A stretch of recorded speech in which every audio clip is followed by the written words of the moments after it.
अस्सलाम वालेकुम। प्रोग्राम जुर्म अंजाम के साथ मैं हूं मुजाहिद शेख। आज के प्रोग्राम में हम आपको एक ऐसी दुख भरी दास्तान सुनाते हैं कि शहर लाहौर में एक ऐसा पुलिस स्टेशन है जहां पे एक खातून अपने मुकदमे के तफ्तीश के हवाले से वहां पे जाती है, लेकिन वो जब वहां से थाने से बाहर निकलती है तो नामालूम अफराद उसे अगवा कर लेते हैं। अगवा कैसे होती है, अगवा क्यों किया जाता है, ये कहानी आपको हम बाद में सुनाएंगे, लेकिन शुरू में हम ये सुनाते हैं कि बुलंदोबाग दावे करने वाले आईजी पंजाब, जिन्होंने 1787 एक कॉल सेंटर बना रखा है जहां पे किसी को भी कोई शिकायत हो तो उसको फौरी तौर पर हल किया जाए, और आईजी साहब ये भी दावा करते हैं कि उसको वो खुद मॉनिटर करते हैं।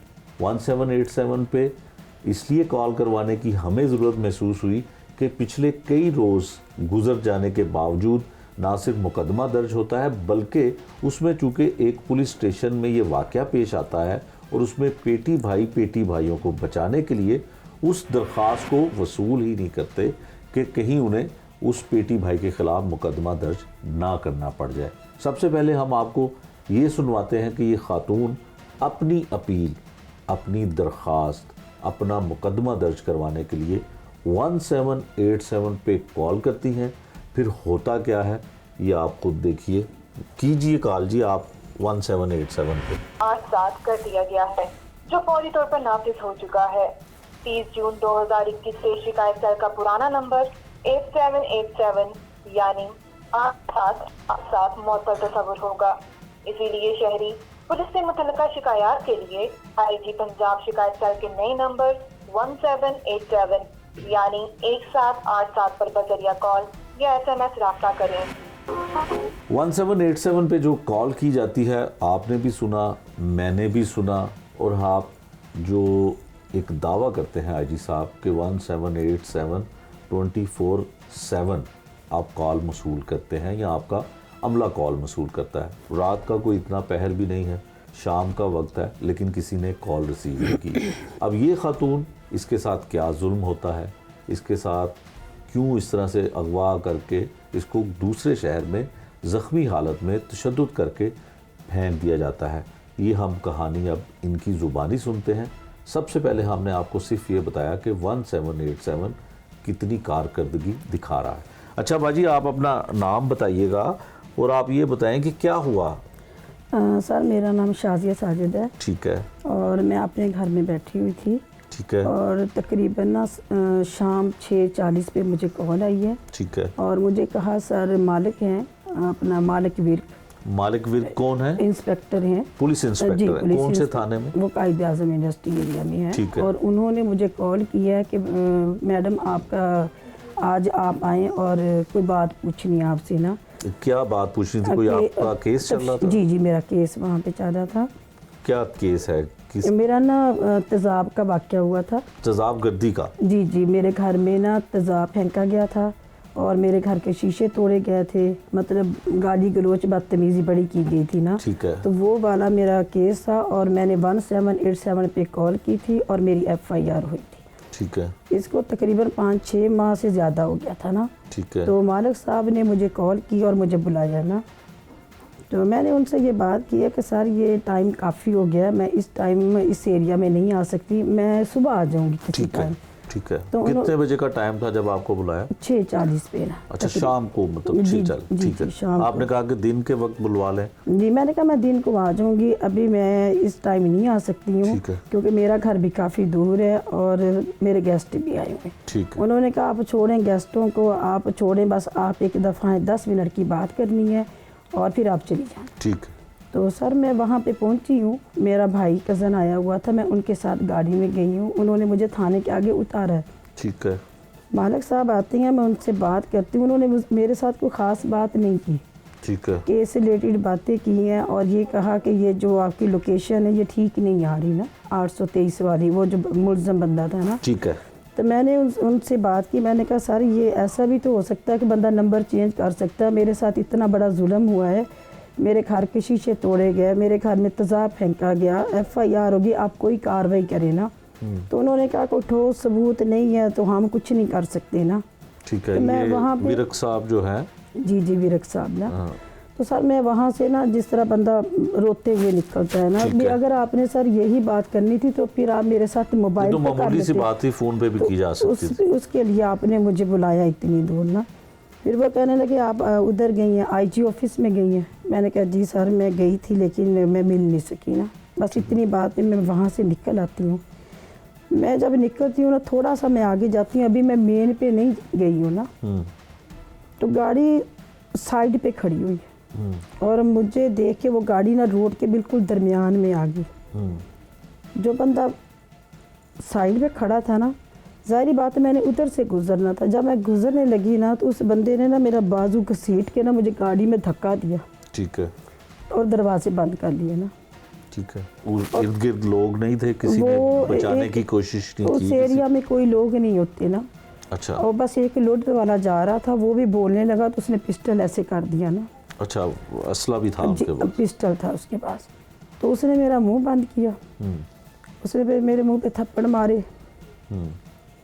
फिर थोड़ा सा आगे जाके ना उसने मुझे जूस पिलाया पिस्टल दिखा के ना।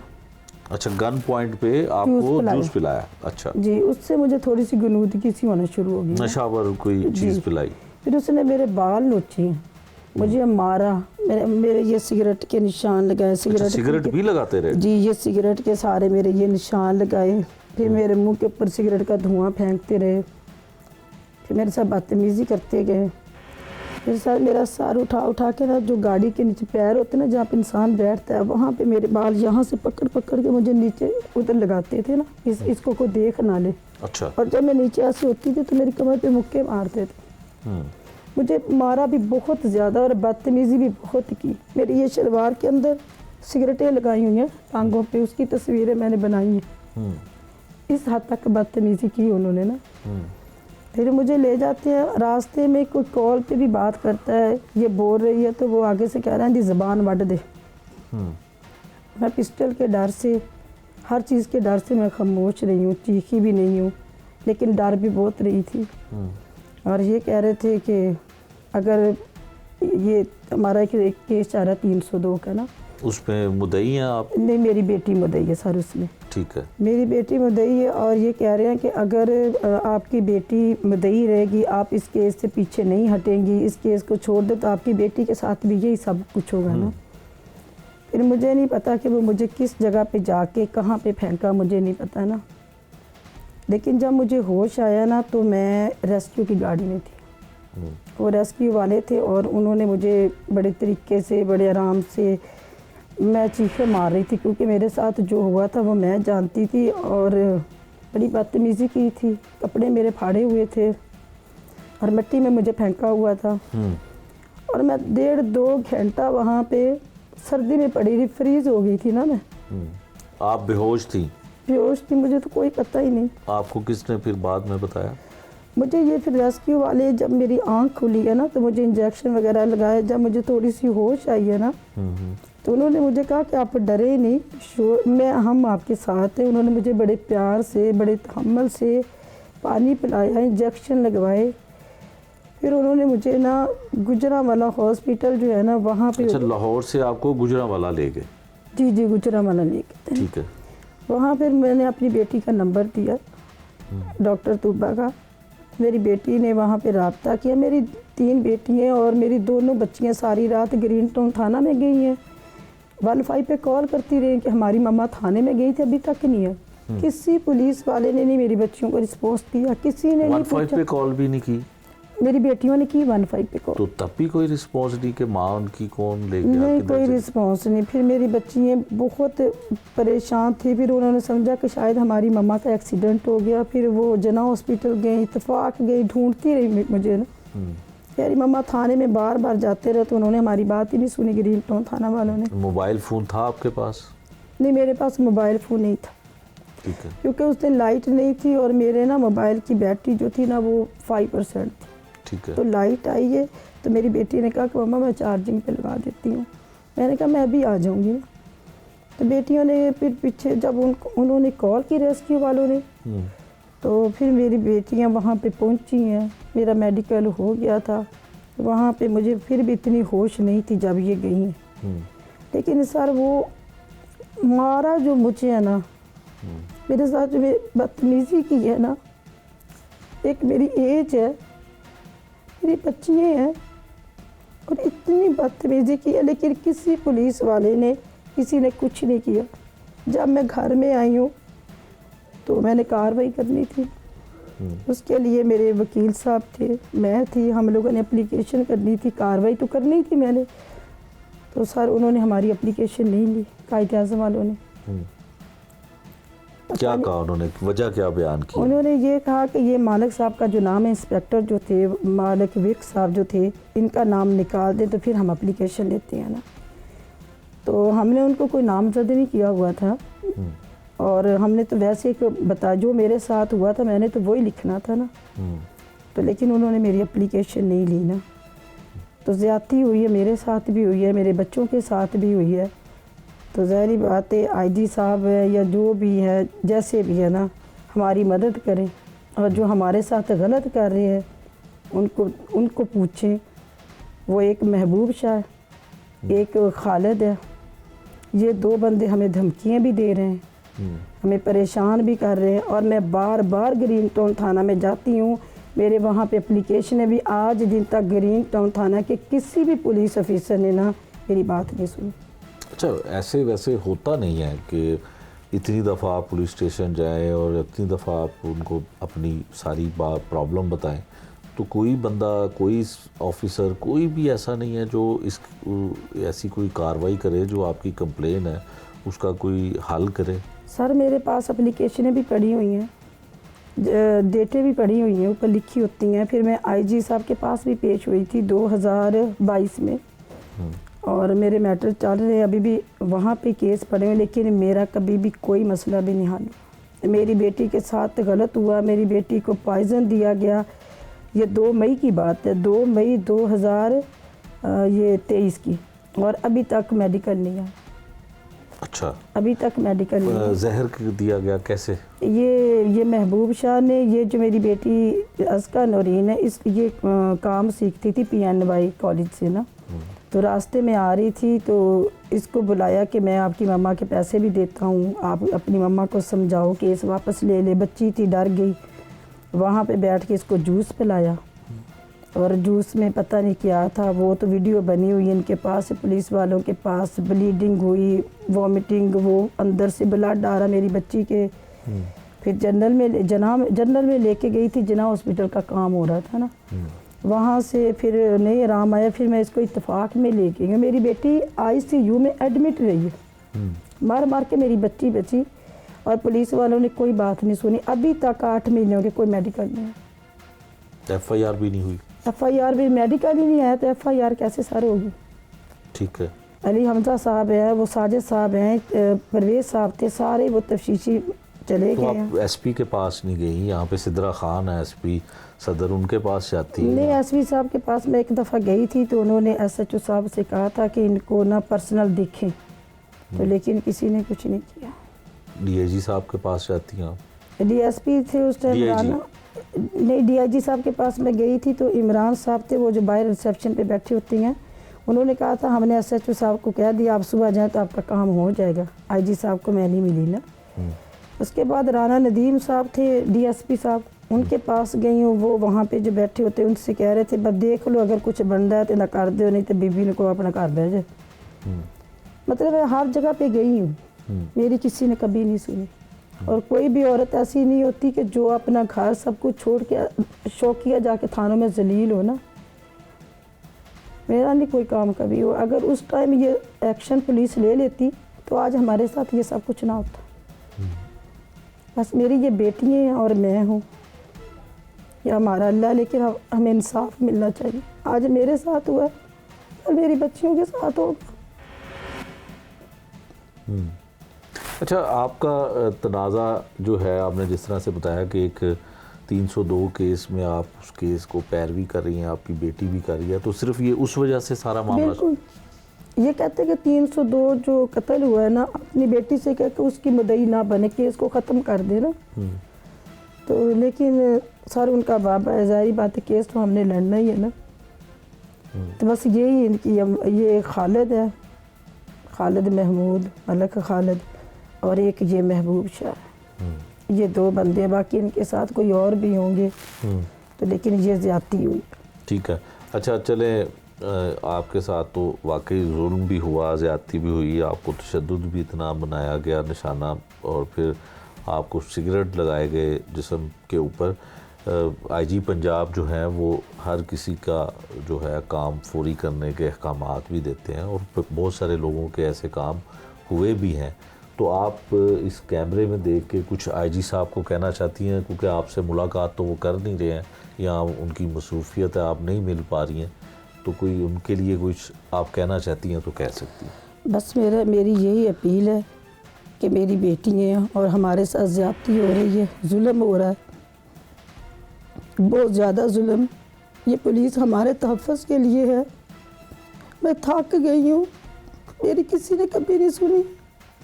मेरी बच्चियों का तहफ़्फ़ुज़ किया जाए, मुझे तहफ़्फ़ुज़ दिया जाए, और इतनी पुलिस है और एक बंदा महबूब शाह नहीं गिरफ़्तार कर सके। 3 साल में वो बंदा एक दफ़ा भी थानों में नहीं आया, एक दफ़ा नहीं पेश हुआ, और मुझे डेली बुला लेते हैं। मेरी तज़लील हुई है, लिहाजा उस महबूब शाह को, खालिद को पकड़ा जाए, और जो भी इसका बनता है ना, हमें इंसाफ दिया जाए। बस मेरी यही अपील है। ना मेरी बच्चियाँ स्कूल से पढ़ने जा सकती हैं, ना मेरी बच्चियाँ बाहर निकलती हैं। इतनी गंदी धमकियाँ सर दी हैं, इतनी गंदी ज़बान में कि आपको सुनाऊँ तो आप सुन नहीं सकते। कोई पुलिस वाला नहीं है, कोई पूछने वाला नहीं हमें। हम क्या करें, कहाँ चले जाए? ये आपने सारा कुछ सुना जी। 1787 पे कॉल भी की, क्या रिस्पॉन्स आया? कोई रिस्पॉन्स नहीं आया, किसी ने फ़ोन ही नहीं उठाया। लिहाजा उनको जो है वो कैसे और क्या कंप्लेन करते कि कोई कॉल पे ही नहीं था। इनका मसला खातून का ये है कि एक 302 की जो है केस की ये पैरवी कर रही हैं, उनकी बेटी भी उसकी पैरवी कर रही है। जो उसमें मुल्ज़मान है, जिन पे इन्हें शुबा है 302 की जो FIR है, वो इनको डरा धमका रहे हैं। यकीनन अगर वो झूठी कार्रवाई ये कर रही हैं, 302 में झूठा मुकदमा दर्ज करवाया गया है, या जो भी कानून के मुताबिक अदालत उसका फ़ैसला करेगी, लेकिन ये किसी को हक हासिल नहीं है कि उस 302 की जो केस की पैरवी करना है वो इस तरह से उसको रोका जाए, इस तरह से उनको अगवा किया जाए, इस तरह से उनको तशद्दुद का निशाना बनाया जाए, इस तरह से उनके घर में हमला किया जाए। ये किसी को हक हासिल नहीं है। खातून है, सिर्फ बच्चियां हैं, बेटा नहीं है, कोई ऐसा मर्द घर में नहीं है जो इस केस की पैरवी कर सके। आईजी साहब को भी उन्होंने अपील कर दी। यकीनन हम ये भी उम्मीद रखते हैं कि अगर इनके तमाम मामलात जो हैं और तमाम चीज़ें कानून और कानून के दायरे कार में रहते हुए हैं, तो आईजी साहब इस पे अहकामात ज़रूर देंगे।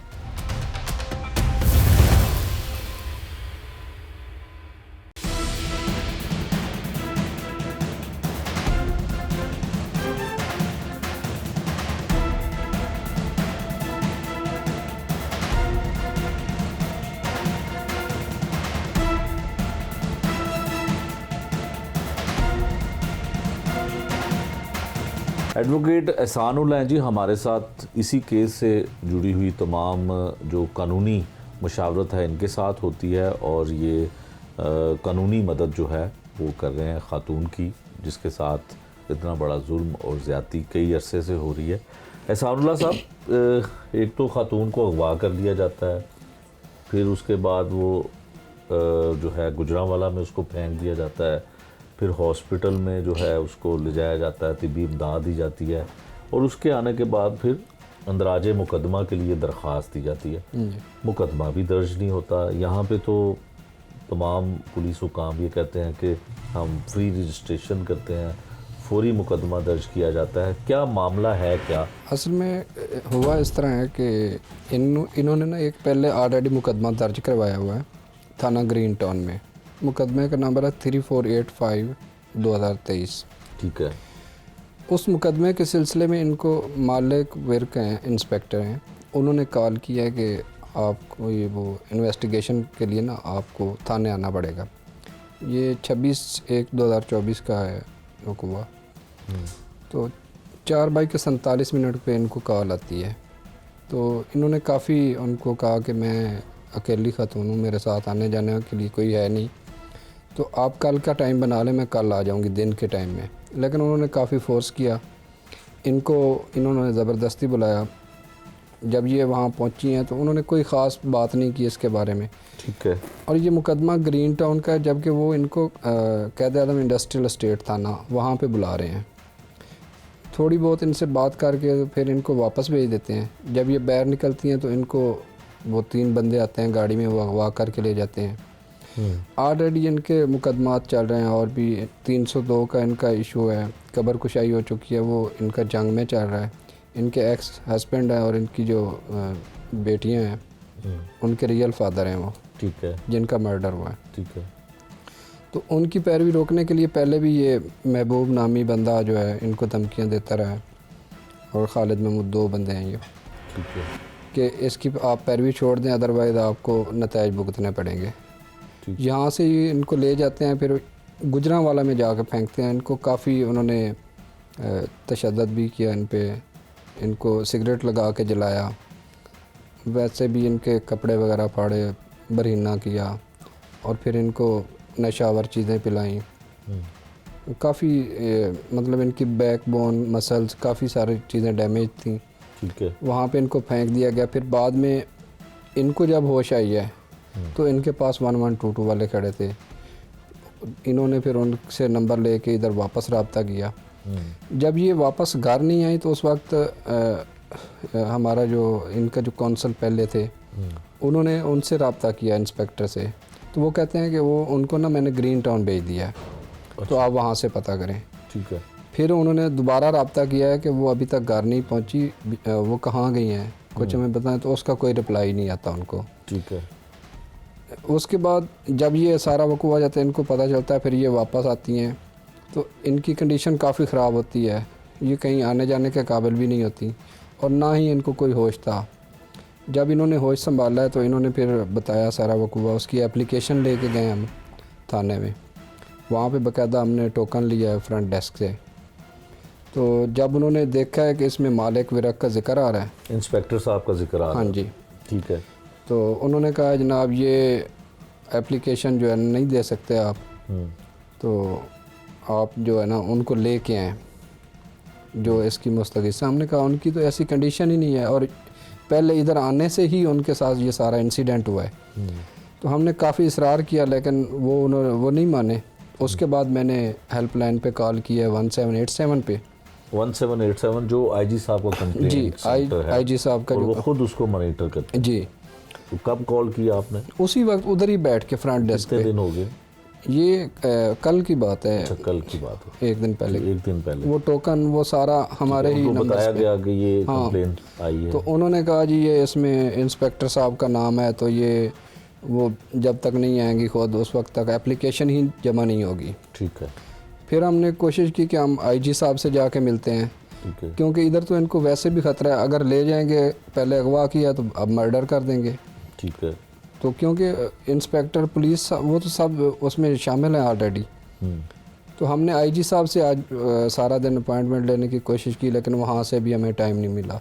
ठीक है। उन्होंने ये कहा कि आप सिंपल एप्लीकेशन जमा करवा दें तो आपको कॉल आ जाएगी, तो फिर आप आ जाइएगा। ठीक है। क्योंकि ये मामला बहुत हीनियस क्राइम है, इसमें 365 बी है, इसमें वो 354 ए आता है, उसकी लाइफ सेंटेंस है। ठीक है। तो सीनियस क्राइम है और ये दिन ब दिन डिले हो रही है। तो इस वजह से फिर ये उधर भी नहीं पहुंच सकी। अगर उधर हम एप्लीकेशन दे देंगे तो डिले हो जाएगी। 22 से 22B में जाना चाहते थे हम, तो वो भी क्योंकि आगे से हड़ताल चल रही है। और अच्छा, उसके साथ ये डायरी भी बताइए बंद कि है। जो 365 है, एक खातून को अगवा किया जाता है और एक शहर से दूसरे शहर ले जाके फेंक दिया जाता है, फिर उसकी हालत गैर होती है, वो ज़ख्मी होती है, रेस्क्यू के ज़रिए उसको एक सरकारी हॉस्पिटल में मुंतकिल किया जाता है। वहाँ पे यकीनन डॉक्टर्स का मेडिकल भी है, रिपोर्ट भी है। फिर क्या आप समझ रहे हैं कि इसकी FIR के अंदराज के लिए ताख़ीर की वजह क्या है? सिर्फ ये वजह है कि उसमें इंस्पेक्टर साहब का नाम है? आप इंस्पेक्टर को नामजद कर रहे हैं कि अगवा करने वाला वो था? नहीं, हमने इसमें नामजद नहीं किया, लेकिन हमने सारा वकूआ बताया है। ठीक है। क्योंकि वो तो ये इंस्पेक्टर बात आप और फ्रंट डेस्क वालों को जो बड़े पढ़े लिखे नौजवान आईजी साहब दावा करते हैं कि रखे हैं, तो उनको आपने ये बात समझाने की कोशिश नहीं की कि इसमें इंस्पेक्टर साहब नामजद नहीं है, थाने के बाहर से एक खातून अगवा होती है और उसको अगवा करके दूसरे शहर में मार पीट के ज़ख्मी करके फेंक दिया जाता है, तो इसकी एफआईआर सिर्फ इस वजह से दर्ज नहीं होगी या एप्लीकेशन को ई टैग इसलिए नहीं लगेगा कि वो उसमें एक इंस्पेक्टर का नाम है और हालांकि आपने उसको मुलजिम नहीं कहा? इसमें हमने यही उनको बड़ा समझाने की कोशिश की है। हमने कहा कि ये हमने मुलजिम नहीं रखा, लेकिन वो कहते हैं कि इनका नाम निकाल दें, नाम ना लिखें और सिंपल लिखें कि एक मुकदमा की पैरवी में आई थी तो ये वक़ूआ हो गया, तो फिर हम ले लेंगे। लेकिन हमने कहा क्योंकि उसने बुलाया है, ये इन्वेस्टिगेशन वहीं से स्टार्ट होनी है कि उधर क्यों बुलाया गया है, जबकि उधर का तो हमारा मुकदमा ही नहीं है। लेकिन इसमें ये है ना कि थाना ग्रीन टाउन में अगर आपकी एफआईआर दर्ज है तो ये इंसदाद दहशतगर्दी की दफ़ात इसमें जो है वो लगी हुई हैं, तो वो उसकी जो इन्वेस्टिगेशन है वो एक इंस्पेक्टर कर सकता है, सब इंस्पेक्टर नहीं कर सकता, तो इसलिए ये केस उस सर्कल में होगा। लेकिन चले है तो वो भी पुलिस स्टेशन, ग्रीन टाउन भी पुलिस स्टेशन है, कायद-ए-आज़म इंडस्ट्रियल स्टेट जो है वो भी पुलिस स्टेशन है। अच्छा, अब क्या होगा? 1787 पे भी कोई जवाब नहीं मिला, एफआईआर भी दर्ज नहीं हुई, 22 से 22B में अभी आप नहीं जा सके, तो अब आपके पास क्या कानूनी है कि एक खातून के साथ जो जुल्म हुआ उसको तशद्दुद का निशाना बनाया गया, अगवा कर लिया गया, तो अब वो कानून जो है क्या इनकी मदद कर सकता है? इसमें एक ही चीज़ है, या तो हम डायरेक्टली हाई कोर्ट में 22 से 22B में जाएंगे, लेकिन वहाँ पे भी वो इंटरटेन नहीं कर रहे। अक्सर जो नीचे से डायरेक्ट आ रही हैं एप्लीकेशन वगैरह, बेल एप्लीकेशन भी इंटरटेन डायरेक्टली नहीं कर रहे। या तो चीफ़ जस्टिस साहब ये मेहरबानी फरमा दें, इसको डायरेक्टली इंटरटेन कर लें, तो फिर इसमें डायरेक्शन हो सकती है। दूसरा इसमें एक ही अब रास्ता है कि अगर आईजी साहब मेहरबानी फरमाएं, इनके हाल पे रहम करें, तो वो अगर इन्वेस्टिगेशन के लिए उनसे आईजी के पास मिलने की जी हमने आज सारा दिन कोशिश किया है। उन्होंने जनाब कहा कि जी, उन्होंने कहा सिंपल आप एप्लीकेशन दे सकते हैं। किन्होंने कहा? वहाँ पे जो रिसेप्शन पे। ठीक है, तो आप एप्लीकेशन जमा करवा दें, जैसे ही वो टाइम बनेगा तो आपको कॉल आ जाएगी।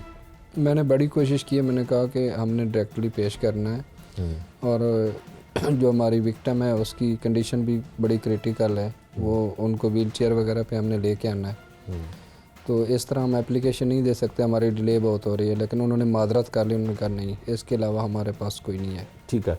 अच्छा, मुझे ये बताएं कि 1787 के हवाले से आईजी साहब बड़े जो है वो दावा करते हैं कि जो भी कंप्लेन हमारे पास आती है और उसमें मैक्सिमम जो टाइम कम से कम लगे उसमें मुकदमा जो है वो दर्ज हो जाता है, दाद रसी हो जाती है।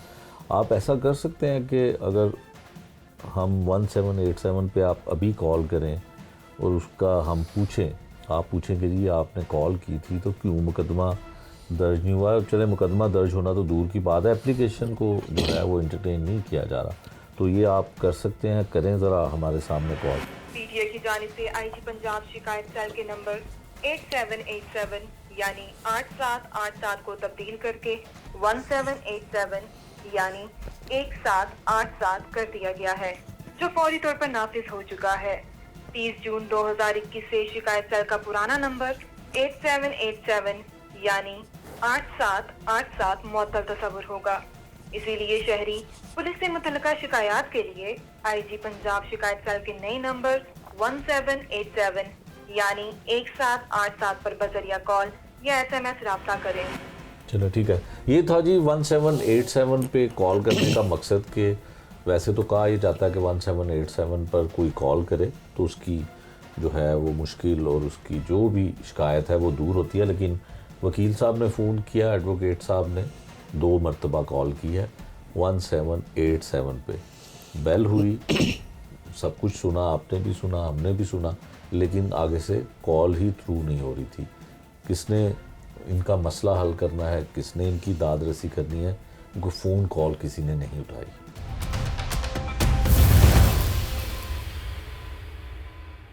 मुबैना तौर पे अगवा होने वाली ख़ातून जो है उसकी बेटी जब माँ घर पे नहीं आती थाने से, तो फिर ये दोनों बहनें जाके वहाँ से गुजरांवाला से अपनी वालदा को लेके आती हैं। जब माँ घर पे नहीं आती और ये क्या कुछ करती हैं, पुलिस को कैसे इत्तला करती हैं, ये इनकी ज़ुबानी जानते हैं। आप अपने बच्चे नाम बताइए, क्या नाम है आपका? अलाइबा। क्या? अलाइबा। अलाइबा। अच्छा, तो क्या हुआ जब आपकी माँ गई यहाँ से, घर से वालदा आपकी गई, तो थाने गई थी, क्या हुआ ज़रा बताइए। मम्मा यहाँ से गई थी कायद आज़म थाना, क्योंकि वहाँ से सर ने कॉल की थी मम्मा को। तो हमने मम्मा को कहा था कि मम्मा अपना आ जाओ, कल चले जाना, लेकिन उन्होंने कहा कि आप आएँ, आपसे कुछ बात करनी है। तो शाम 8 बजे तक तो मैं बाहर ही थी मम्मा के वेट में, लेकिन वो नहीं आई। तो फिर मैंने 12 बजे के करीब 15 पे कॉल की थी। ठीक है। तो उन्होंने कहा कि उन्होंने सारी डिटेल्स ली मेरे से। तो फिर मैंने उनको बताया कि मेरी मारा कत्ल चल रहा है, तो मम्मा उसके रिलेटेड, कत्ल का केस चल रहा है। जी, ठीक है। तो उसके रिलेटेड फिर उन्होंने बुलाया। तो उन्होंने कहा कि आपसे कोई बड़े इंस्पेक्टर फ़ोन करेंगे ग्रीन टाउन से। ठीक है। तो उन्होंने फिर कॉल की थी।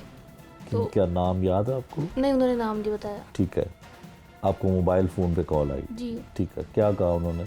तो उन्होंने कहा कि आप रात के मतलब 2 बजे का टाइम था, तो उन्होंने कहा कि आप आके एप्लीकेशन दें इस टाइम। तो मैंने बताया कि हमारे घर में कोई मेल नहीं है, हम सिस्टर्स ही हैं, हमारी मम्मा नहीं है, आप वैसे ही मतलब जाके देख लें।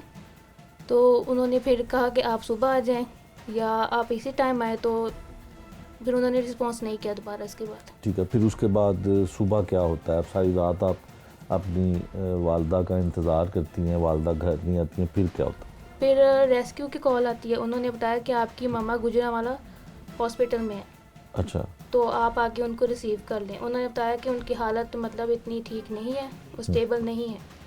तो फिर हम उनको लेने गए थे, रात के 3 बजे के टाइम था यहाँ से। अच्छा, फिर आप वहाँ पे जाके आपने क्या देखा? वहाँ पर मम्मा स्टेबल नहीं थी इतनी, उनके कुछ ज़ख्म भी थे, कुछ हालत भी उनकी ख़राब थी। तो जो वहाँ पे पुलिस थे उन्होंने हमारा सपोर्ट किया काफ़ी। गुजरांवाला पुलिस ने क्या बताया उन्होंने कि कहाँ से आपकी मामा को उन्होंने उठाया? कहा कि सियालकोट और गुजरांवाला के बाईपास से मदर मिली हैं आपकी, तो उनकी हालत इतनी स्टेबल नहीं है। और मतलब कोई गाड़ी आई थी तो वो उनको फेंक के चली गई है। तो अच्छा। वहाँ से किसी आदमी ने कॉल की थी रेस्क्यू को, तो उन्होंने फिर मम्मा को डील किया। ठीक है। तो अब एफआईआर भी दर्ज नहीं हो रही है, क्या वजह आपको लगती है कि क्यों एफआईआर दर्ज नहीं हो रही है? क्या पुलिस को ये लगता है कि ये हुआ नहीं ऐसे?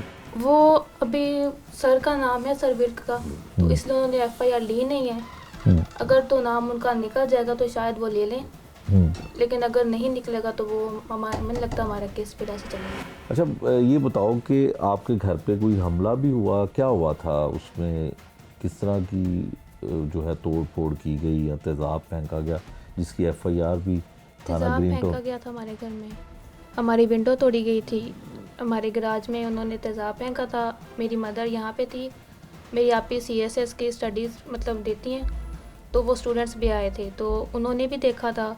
तो फिर मम्मा ने कॉल की थी 15 पे, तो वो आए थे, उन्होंने सारा मकवा देखा था, डिटेल्स ली थी, लेकिन उसके बाद उसका भी रिस्पांस नहीं दिया।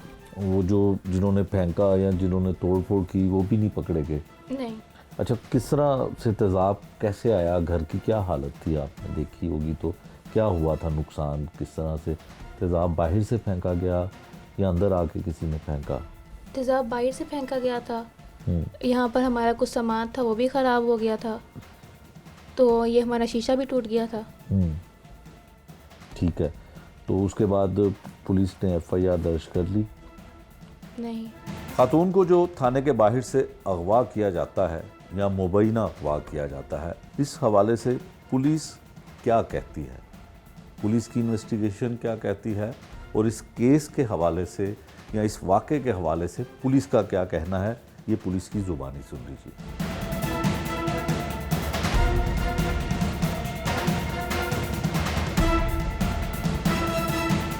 ये जी मुकदमा नंबर है 38/85/23 18/7/23 ਨੂੰ ਮੁਕੱਦਮਾ ਦਰਜ ਹੁੰਦਾ ਥਾਣੇ ਗ੍ਰੀਨ ਟਾਊਨ 'ਚ। ਅਵਲ ਤਫਤੀਸ਼ ਅਜਾਜ਼ ਰਸੂਲ ਇੰਸਪੈਕਟਰ ਉਹਦੇ ਹਵਾਲੇ ਹੋਈ ਤਫਤੀਸ਼, ਜਿਨ੍ਹਾਂ ਨੇ ਮੌਕਾ ਮੁਲਾਜ਼ਾ ਕੀਤਾ। ਮੌਕਾ ਮੁਲਾਜ਼ਾ ਜਾ ਕੇ ਜਿਹੜਾ ਤਜ਼ਾਬ ਦੱਸਿਆ ਗਿਆ ਉਹ ਚੀਜ਼ਾਂ ਇਸਤਰੀ ਤੇ ਇਸਤਰੀ ਸਟੈਂਡ ਦੇ ਉੱਤੇ ਖੇਸ ਜਿਹੜਾ ਪਿਆ ਸੀ ਉਹਦਾ ਆਪਣਾ ਉਹਨਾਂ PSF ਭਜਵਾਇਆ ਕਬਜ਼ੇ 'ਚ ਲੈ ਕੇ, ਜਿਹਦੀ ਰਿਪੋਰਟ ਵਾਪਸ ਆਈ। ਉਸ ਤੋਂ ਬਾਅਦ 28/8 ਨੂੰ ਤਫਤੀਸ਼ ਮੇਰੇ ਸਪੁਰਦ ਹੋਈ।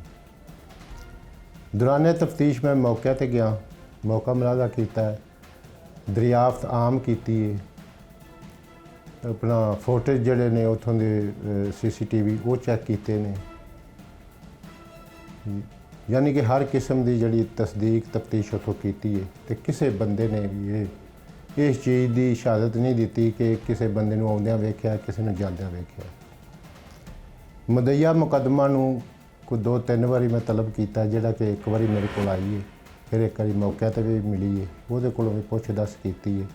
ਉਹਨੇ ਜ਼ਾਹਿਰ ਕੀਤਾ ਕਿ ਮੇਰੇ ਸਾਬਕਾ ਖਾਮਦ ਜਿਹੜਾ ਨਾ, ਉਹਨੇ ਮੇਰੇ ਨਾਲ ਇਹ ਕੋਈ ਕੀਤਾ ਕਰਾਇਆ, ਬਲਕਿ ਉਹਨੇ ਕੀਤਾ ਕਰਾਇਆ ਨਹੀਂ, ਉਹਨੇ ਖੁਦ ਕੀਤਾ, ਜਿਹਦੀ ਕਿ ਅਸਾਂ ਇਹਦੇ ਕੋਲੋਂ ਉਹਨਾਂ ਦੇ ਨੰਬਰ ਜਿਹੜੇ ਨੇ ਉਹ ਹਾਸਲ ਕੀਤੇ, ਉਹਨਾਂ ਦੀ CDR ਹਾਸਲ ਕੀਤੀ, ਜਿਹੜੀ ਕਿ ਉਹਨਾਂ ਦੀ ਦਸਤੂਰ ਜਿਹੜੀ ਪੋਜੀਸ਼ਨ ਹੈ ਨਾ ਉਹ ਮੁਲਤਾਨ ਦੀ ਆ ਰਹੀ। ਬਾਕੀ ਮਜ਼ੀਦ ਇਹਨੂੰ ਮੇਰਾ ਮਤਲਬ ਹੈ ਕਿ ਬਾਰ-ਬਾਰ ਇਸ ਚੀਜ਼ ਦਾ ਕਿਹਾ ਗਿਆ ਕਿ ਜੇ ਤੂੰ ਉਹਨੂੰ ਜਾਂ ਤਾਂ ਫਿਰ ਨਾਮਜ਼ਦ ਕਰ ਮੁਕੱਦਮੇ 'ਚ। ਪਹਿਲੀ ਗੱਲ ਤਾਂ ਇਹ ਵੀ ਜੇ ਤੇਰਾ ਖਾਮਦ ਸੀ, ਜਦੋਂ ਤੂੰ ਆਉਂਦਿਆਂ ਜਾਂਦਿਆਂ ਉਹਨੂੰ ਵੇਖਿਆ ਤੇ ਤੂੰ ਪਰਚਾ ਨਾਮਜ਼ਦ ਦੇਣਾ ਸੀ, ਤੂੰ ਨਾਮਜ਼ਦ ਪਰਚਾ ਵੀ ਨਹੀਂ ਕਰਵਾਇਆ। ਹੁਣ ਜੇ ਤੈਨੂੰ ਕੋਈ ਸ਼ੁਬਾ ਹੈ ਤੇ ਤੂੰ ਉਹਨੂੰ ਨਾਮਜ਼ਦ ਕਰ ਦੇ। ਜਿਹੜਾ ਤਾਂ ਹਾਲ ਇਹਨੇ ਸਾਡੇ ਕੋਲ ਨਾਮਜ਼ਦ ਨਹੀਂ ਕੀਤਾ, ਨਾ ਕੋਈ ਕਿਸੇ ਕਿਸਮ ਦਾ ਇਹਨੇ ਸਾਨੂੰ ਕੋਈ ਕਿਸੇ ਦੇ ਉਹਦੇ ਮਤਲਬ ਕੋਈ ਸਬੂਤ ਪੇਸ਼ ਕੀਤਾ ਹੈ, ਜਿਹੜਾ ਕਿ ਅੱਜ ਤੱਕ ਦੀ ਤਫਤੀਸ਼ ਦੇ ਮੁਤਾਬਕ ਸਾਡੇ ਕੋਲ ਕੋਈ ਮੁਕੱਦਮੇ ਸਰਾਖ ਬਰਾਰੀ ਨਹੀਂ ਹੋਈ। ਸਾਡੀ ਜਦੋਜਹਿਦ ਦੇ ਕਰਨ ਦੇ ਬਾਵਜੂਦ ਲਿਹਾਜ਼ਾ ਮੁਕੱਦਮਾ ਜਿਹੜਾ ਉਹ ਅਫਸਰਾਂ ਨੇ ਬਾਲਾਂ ਦੀ ਖਿਦਮਤ ਦਰਜ ਕਰਕੇ ਤੇ ਅਦਮ ਪਤਾ ਦਿੱਤਾ ਗਿਆ। ਮਜ਼ੀਦ ਜਦੋਂ ਕੋਈ ਸਬੂਤ ਦੇ ਦੀ ਤੇ ਦੁਬਾਰਾ ਤਫਤੀਸ਼ ਪੁੱਟਅਪ ਕੀਤੀ ਜਾਏਗੀ। ਮੈਂ ਟੈਲੀਫੋਨ ਕੀਤਾ, ਉਹਨੇ ਮੈਨੂੰ ਇਹ ਗੱਲ ਕਹੀ ਕਿ ਇਸ ਤਰ੍ਹਾਂ ਮੇਰੇ ਨਾਲ ਜੀ ਮੈਂ ਥਾਣੇ ਨਿਕਲੀ ਸਾਂ ਤੇ ਮੈਨੂੰ ਨਾਮਲੂਮ ਅਫਰਾਦ ਜਿਹੜੇ ਨੇ ਨਾ ਉਹ ਅਗਵਾ ਕਰਕੇ ਲੈ ਗਿਆ ਸਾਂ। ਮੈਂ ਕਿਹਾ ਜੀ ਤੁਸੀਂ ਮੇਰੇ ਕੋਲ ਆਓ, ਮੈਨੂੰ ਉਹ ਜਗ੍ਹਾ ਵਿਖਾਓ ਜਿੱਥੋਂ ਤੁਹਾਨੂੰ ਅਗਵਾ ਕੀਤਾ ਗਿਆ। ਉੱਥੇ ਮੈਂ ਕਿਹਾ ਸੇਫ ਸਿਟੀ ਦੇ ਕੈਮਰੇ ਵੀ ਨੇ ਜਾਂ ਹੋਰ ਵੀ ਕੁਛ ਸ਼ਹਾਦਤਾਂ ਐਸੀਆਂ ਹੋਣਗੀਆਂ ਤੇ ਅਸੀਂ ਇਨਸ਼ਾਅੱਲਾ ਵੇਖ ਲੈਂਦੇ ਹਾਂ ਕਿ ਉਹ ਕਿਹੜੇ ਜਿਹੜੇ ਨੇ ਬੰਦੇ ਜਿਨ੍ਹਾਂ ਤੁਹਾਨੂੰ ਅਗਵਾ ਕੀਤਾ ਹੈ। ਜਿਹੜਾ ਕਿ ਬੀਬੀ ਥਾਣੇ ਆਉਣ ਤੋਂ ਇਨਕਾਰੀ ਹੋ ਗਈ, ਉਹਨੇ ਆਖਿਆ ਮੈਂ ਨਹੀਂ ਆਉਣਾ ਤੇ ਮੈਨੂੰ ਜਵਾਬ ਦੀ ਕੁਝ ਵੀ ਨਹੀਂ ਬਣਦਾ ਪਿਆ। ਬਸ ਇੰਨਾ ਜਵਾਬ ਦਿੱਤਾ। ਉਸ ਤੋਂ ਬਾਅਦ ਮੈਂ ਅਫਸਰਾਂ ਨੂੰ ਦੱਸ ਕੇ ਮੁਕੱਦਮਾ ਦੇ ਦਿੱਤਾ। ਸਰੇ ਤਫਤੀਸ਼ ਜਿਹੜੀ ਇਹਨੂੰ ਕਲੋਜ਼ ਕੀਤੀ ਹੈ। ਇਸ ਤੋਂ ਪਿੱਛੇ ਅਗਰ ਕੋਈ ਸਬੂਤ ਸਾਨੂੰ ਪੇਸ਼ ਕਰਦੀ ਹੈ, ਕੋਈ ਦੱਸੇ, ਕਿਸੇ ਨੂੰ ਨਾਮਜ਼ਦ ਕਰੇ, ਤਫਤੀਸ਼ ਜਿਹੜੀ ਫਿਰ ਸ਼ੁਰੂ ਹੋ ਜਾਏ। ਉਹਨੂੰ ਨਾਮਜ਼ਦ ਕਰੇ, ਅਸੀਂ ਉਹਨੂੰ ਬੁਲਾਈਏ, ਅਸੀਂ ਉਹਨੂੰ ਸ਼ਾਮਲ ਤਫਤੀਸ਼ ਕਰੀਏ ਤੇ ਫਿਰ ਹੀ ਸਾਨੂੰ ਉਹਦੀ ਬੈਕਗਰਾਉਂਡ ਦਾ ਪਤਾ ਲੱਗੇਗਾ ਕਿ ਉਹ ਕੀ ਹੈ ਜਾਂ ਕੀ ਨਹੀਂ। ਜਿੰਨਾ ਚਿਰ ਕਿਸੇ ਦਾ ਨਾਂ ਹੀ ਸਾਡੇ ਕੋਲ ਸਾਹਮਣੇ ਕੋਈ ਨਹੀਂ, मुकदमे के विच असीं किस ग्राउंड पे किसी को बुला लिए। ये था आज का जुर्म अंजाम, जिसमें हमने आपको दिखाया कि एक खातून को थाने के बाहर से अगवा किया जाता है और अगवा करने के बाद तशद्दुद का निशाना बनाने के बाद सियालकोट मोटरवे पर फेंक दिया जाता है। ये वही सियालकोट मोटरवे है जहाँ पे एक पहले भी बड़ा अफसोसनाक वाक़या पेश आ चुका है। यकीनन जब हमने प्रोग्राम किया तो उस वक्त तक तो ये मुकदमे की FIR दर्ज नहीं हुई थी। उसके बाद अगर IG साहब या पुलिस हुकाम इसकी FIR दर्ज कर लेते हैं तो यकीनन इस उम्मीद के साथ कि इस खातून को इंसाफ मिलेगा। नए प्रोग्राम तक के लिए मुझे दीजिए इजाज़त। अल्लाह ने के बाद।